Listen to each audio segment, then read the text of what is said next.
et bienvenue dans ce nouvel épisode du podcast 3 minutes pour entreprendre. Je suis Émilie Attard, je suis formatrice consultante en création et développement d'entreprise et j'ai fondé la communauté des entrepreneurs. Aujourd'hui, je réponds à la question « Est-ce que c'est important d'être organisé ?» Un entrepreneur doit gérer de nombreuses tâches. Que ton projet soit lancé ou pas, tu vas vite te sentir débordé.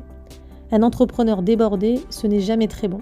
D'abord parce que c'est le meilleur moyen d'oublier de réaliser certaines tâches importantes et donc de mettre toute ton activité en difficulté.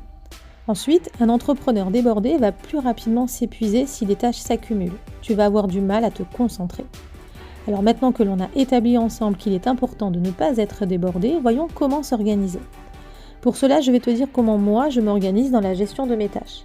En fait, j'utilise 2 outils. Le premier, c'est la to-do list et le deuxième, c'est la planification. La to-do list me permet de me vider l'esprit.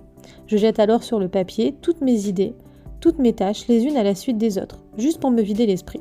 Cette to-do list, elle est, tu l'as compris, sans fin. J'ajoute donc mes tâches les unes à la suite des autres, et à ce niveau-là, je n'y accorde aucun ordre, aucune priorité. Mon objectif est de ne rien garder en tête, et surtout de ne rien oublier. Cette liste, tu peux la faire sur papier ou en version digitale, c'est comme tu veux. Une fois que la to-do list commence à se remplir, tu dois passer à la planification, au traitement de cette to-do list.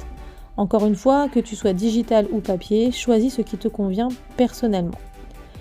Moi, par exemple, j'utilise les deux. Si je suis face à mon ordinateur ou avec mon téléphone portable en main, lorsqu'une idée me vient, j'utilise un outil digital comme Apple Notes ou Notion.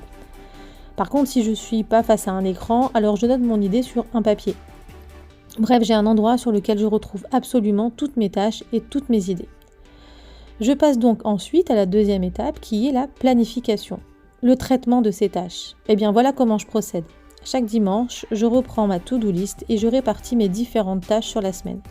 Et chaque jour, j'ai la liste des tâches que je dois accomplir. Et je me cale quelques minutes avant de démarrer ma journée pour établir un ordre d'importance. Je commence toujours bien sûr par ce qui est le plus urgent. Et aussi par les tâches que j'aime le moins réaliser, pour une raison toute simple. Je les ai sorties de mon esprit et en les mettant sur la to-do list, je veux aussi les sortir de mon esprit en les réalisant pour ne plus du tout y penser. En général, ça concerne par exemple la comptabilité. Ainsi, ma grande majorité de mes tâches sont sur une to-do list et ces mêmes tâches sont réparties sur ma semaine. Personnellement, j'utilise Google Agenda. J'apprécie cet outil pour 2 raisons. La première raison, c'est que c'est un outil que je peux mettre à jour sur mon téléphone et sur mon ordinateur. La seconde raison vient du fait que je peux attribuer des codes couleurs aux tâches et aux rendez-vous que je vais indiquer sur Google Agenda. Cela me permet d'identifier en un coup d'œil, lorsque je regarde ma semaine, la répartition de mon travail.